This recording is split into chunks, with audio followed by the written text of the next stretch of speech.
Hi, I'm Daniel with eTrailer, and today we're going to take a look at our Pollak 7-pole connector on our 2025 Chevy Silverado 3500.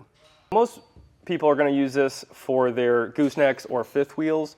The reason why we have it so far up in the bed here is our neighbor has a in-bed camper that he's going to be using this for, so we needed a little closer to get those plugs connected. This 7-way plug here has a nice low profile. It doesn't stick out too far. Just note that it doesn't come with these self-tappers that we put in here, so you will need to get those when installing on your vehicle. Now, if you're ready to get this harness installed, I'll go ahead and walk you through it. All right, first off here, we're going to locate our wires we are going to tie into. It is just up there with some zip ties, so I'm going to clip those so we can get some length out of it. The nice thing about this Chevy Silverado is it comes with a diagram on the wire here where it tells you which goes to which. And then our OEM harness also has a diagram that tells you which wire controls what on the vehicle. Just make sure that if you don't have this, you may need to test the wires to make sure what controls the brakes, parking, turn signals, and whatnot. Go ahead and start with the yellow wire here. I'm going to strip this back.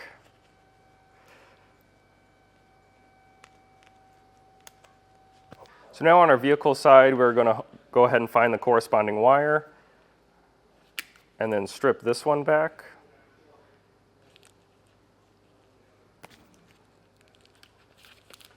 Now you grab your OEM harness here, and I've already connected the butt connector. Go ahead and put the new one on and crimp that on. Now I'm going to go ahead and do that same thing on all the rest of the wires. Now once you get those connected, make sure you heat those heat shrink butt connectors with a heat gun. Make sure they're tight around the wires.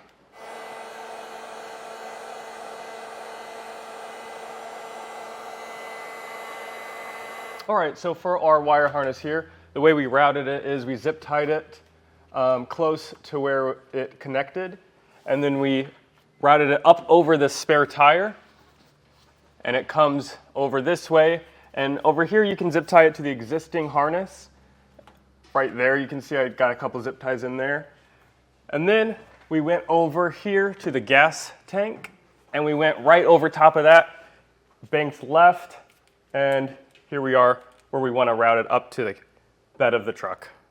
All right, now I went ahead and located where we're going to drill our hole here. I just put masking tape just so I make sure I drill it where I want it.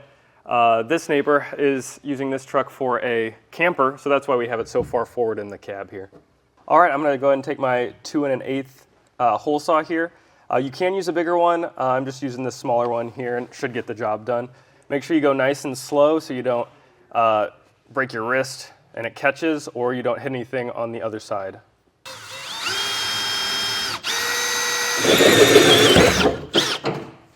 Now I'll go ahead and file this down, just make sure all the burrs are off of there. It's nice and clean. And then I'll hit it with some spray paint so it's free of corrosion in the future and get this vacuumed up.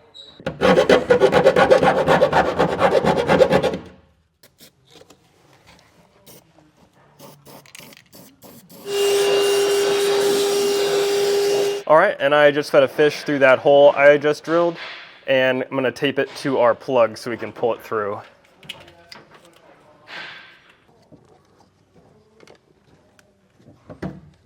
All right, and then once I got that through, I'll go ahead and get my plug here, get that on and attached. Now you're going to want to push this all the way in, get it nice and straight, and get these self-tappers and screw that in.